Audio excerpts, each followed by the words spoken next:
Let us begin today's story with an obvious truth, a simple fact that every single one of us has been taught since childhood. That is, the dog is man's best friend. They are symbols of loyalty, of protection, and unconditional love. And yet, have you ever asked yourself why there exists a strange and dark paradox lying right on the tip of humanity's tongue? Why is it that when we want to insult someone to the very core, when we want to strip away a person's dignity and humanity, we turn to the image of this best friend to curse them? Just think about it. The heaviest disdain is always linked to this animal. In English, the most common slur is son of a bitch. In Polish, the vilest curse is szakarew, meaning dog's blood. And in almost every language, words like dirty dog, cur, or mongrel always imply the lowest form of treachery and filth. Why not the blood of a wolf, a bear, or a tiger? Those animals are far more ferocious and dangerous, are they not? Linguists might say it is just a cultural habit, but it could allow me to propose a bolder hypothesis, a hypothesis that might send a shiver down your spine when you think about the true origins of our species. What if those insults are not merely metaphors? What if they are living fossils of language, remnants of a primal fear etched into our genome over tens of thousands of years? Imagine an ancient era when humans were not the absolute masters of this world, when we had to share our caves, share the dense forest with another race.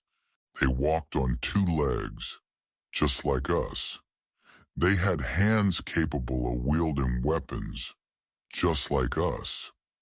But sitting on their shoulders was not a human face. It was the head of a predator, the dog-headed men, or as ancient texts call them, the Cynocephali.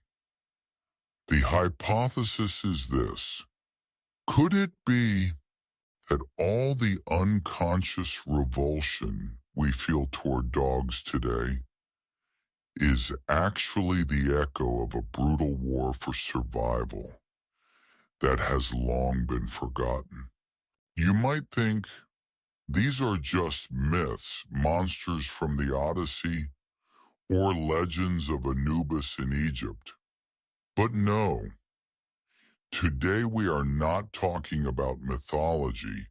We are going to open medical records, exploration reports, and detailed maritime maps. This journey for the truth does not begin in ancient times, but starts at a date surprisingly close to us, the 19th century, when the steam engine had been invented, when industrial civilization was rising in a hidden corner of the world. Humans were still encountering them. Come with me back to the year 1838. Our destination is the vast Taiga forest near the city of Tomsk in the frozen Siberia of Russia. Nikolai Kyukov was a military doctor. He was not a dreamer, nor a writer of horror fiction. He was a man of science, of logic and reality. In 1838, He was living alone in a remote wooden cabin deep in the forest for field research. Picture the scene, a tiny cabin swallowed by thousands of miles of snow-covered pine forest. Absolute silence, broken only by the crackling of firewood in the hearth and the wind whistling through the cracks. It was in this total isolation from civilization that Dr. Kukov received the strangest guess of his life, an encounter that would forever change his perception of biological limits. That morning, shadows appeared on his doorstep. At first glance, Kukov thought they were small bears standing on two legs, but when he looked closer, the blood in his veins ran cold. They were creatures of short stature. Their necks shrank deep into their shoulders, so much so that their heads seemed fused to their bodies. They were covered in thick fur to survive the cold. But the most shocking detail was the face, round eyes, full of wariness, but also full of intelligence, a muzzle protruding forward with the teeth of a beast. There was no mistaking it. It was the face of a dog. But even more terrifying than their appearance was their behavior. They did not attack. They did not growl in madness. They came in peace. In their hand was a leather bag filled with fragrant wild honey and carefully tanned animal skins. The doctor stood frozen, his hands trembling as he offered them the most valuable items in the wild, salt and matches. And in that moment, the unthinkable happened. The creature opened its mouth, not to bark, but to speak. Their voice was raspy, growling, difficult to hear, but it was clearly language. They spoke an archaic form of Russian, mixed with lost local dialects, as if they were speaking the language of grandfathers from centuries past. They called themselves the Little Ones. Through a brief exchange, Yukov learned that they lived in ancient mud huts, hiding deep in the forest to avoid modern humans. When these mysterious guests vanished into the thicket like ghosts, Dr. Gukov was left standing in silence, wondering if he was hallucinating. Upon returning to the city of Tomsk, he recounted this insane story to his cousin, Colonel Moroccan. He braced himself to be mocked. But contrary to his expectations, the colonel was not surprised at all. He replied matter-of-factly, "Ah, the little ones. Everyone here knows about them." It turned out, for the fur trappers and local traders, the existence of this dog-headed tribe was an obvious reality. They were part of the Taiga's shadow economy, a trading partner lurking in the dark. Not demons, not myths. They were simply a wild tribe, just a little physically peculiar. Dr. Kukov's story is the key. It proves that, in the 19th century, humans were still living side by side with a semi-human, semi-beast species. If the story in Siberia is just a small spark, then looking back at world history, We see a wildfire that has been smoldering for millennia. Let us travel further back in time to the cradle of Western civilization, the 5th century BC. Herodotus, the man honored by the world as the father of history, he was famous for being meticulous, always verifying his information.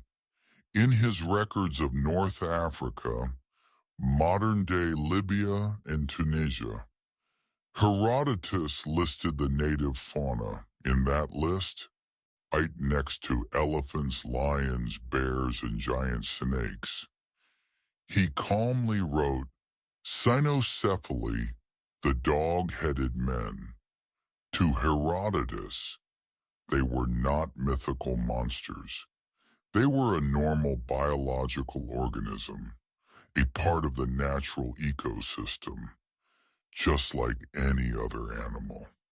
But the most detailed report comes from Theseus, the royal physician to the Persian king Artaxerxes II.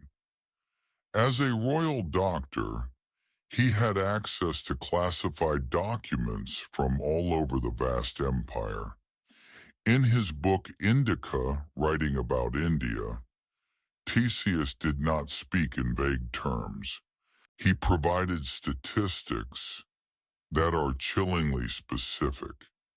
He estimated there were about 120,000 dog-headed people living in the high mountains. He described them: black skin, muscular bodies, wearing clothes made of animal hides. They could not speak complex human language, but communicated through barking combined with sign language. But most importantly, they had a social system. They knew how to raise cattle, how to craft weapons, and even they knew how to obey laws and pay taxes to the king. An animal that pays taxes, that serves in the army. This is clearly not a wild beast. This is a primitive civilization of a different species. Their presence spans across history pages, and especially Marco Polo, the greatest explorer of the Middle Ages. In his famous travels, he recorded an encounter with this tribe in the Andaman Islands. He described them as having heads like mastiff dogs, ferocious in nature and eating raw meat. Marco Polo was a merchant. He cared about profit and reality. He had no reason to invent monsters that would hinder his business.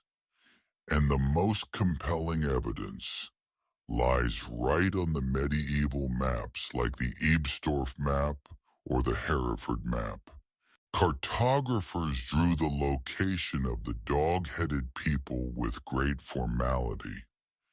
They viewed it as a nation, a real territory, equal to France, England, or India. But perhaps the place holding the strangest evidence, the most controversial, lies right in the heart of Christianity. Do you know Saint Christopher, the patron saint of travelers? The familiar image today is a gentle bearded man carrying the Christ child across a river. But try looking for ancient icons of the Eastern Orthodox Church or paintings before the 17th century. You will be shocked. Saint Christopher is depicted clearly, without concealment, with the head of a wolf or a dog. Ancient legends say Christopher's real name was Reprobus, originating from a brutal dog-headed warrior tribe. He was a giant, a killing machine. But then that monster found the light of faith, realizing that the power of compassion was greater than violence. The story of the dog-headed Saint Christopher is not just a legend. It caused a real theological crisis for the early church. Philosophers and saints like St. Augustine had to debate the headache-inducing question: if a creature has a monstrous form, a beast's head, does it have a soul? Can it be considered a descendant of Adam?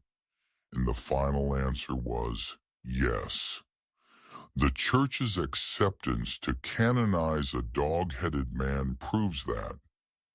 At that time, the existence of this tribe was such an obvious reality that religion was compelled to find a way to accommodate them, to civilize them, rather than denying their existence.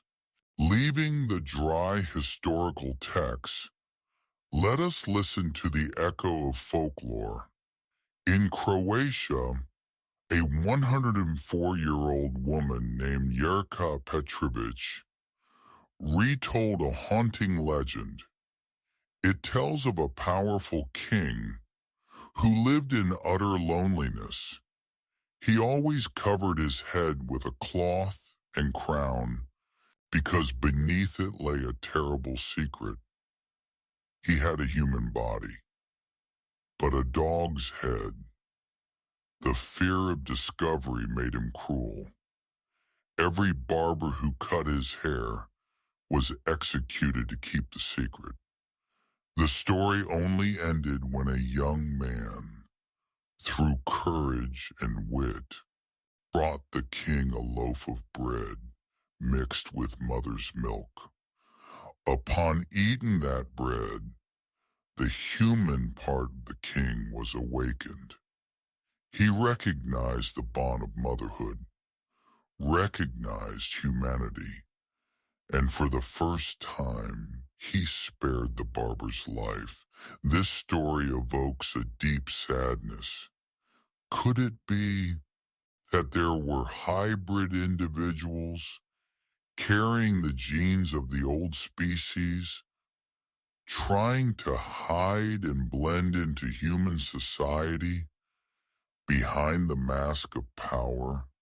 So, after all the evidence from Asia to Europe, from ancient to modern times, the biggest question remains: what were they? And where did they go? Modern science tries to explain that it is hypertrichosis, the werewolf syndrome, or that our ancestors mistook giant lemurs. Those explanations are too weak. A rare disease cannot create an entire nation of hundreds of thousands. A species of monkey cannot know how to wear clothes, wield weapons, trade salt, and pay taxes. There is a more frightening hypothesis, but a more logical one. That is, the Cynocephali were a parallel evolutionary branch of humanity, another Homo species, intelligent, strong, but carrying more bestial traits. And history is always written by the victors. Perhaps a global racial war took place in prehistoric times.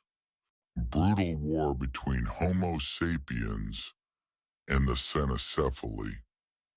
We won, and we wiped them out. Not just wiping them off the face of the earth, but wiping them from history itself, leaving only scars in our language and our nightmares. The last survivors likely retreated into the deep forests, becoming the little ones in Siberia or the ghosts of the Andaman Islands. They faded into the darkness, gradually going extinct or dissolving into the void. The only legacy they left us is the fear of the uncanny valley. Why do we always feel a shiver when looking at things that look almost human but are not quite human? Could that be a defense mechanism inherited from our ancestors to warn us of the presence of an ancient enemy? Next time, when you hear a dog barking in the dead of night, when you accidentally utter a vicious curse related to this animal, stop for a second and reflect. Perhaps those are not just words. That is the echo of a bloody past, a ghost of history that humanity has tried to bury, but has never truly forgotten. Thank you for joining me on this journey for the truth.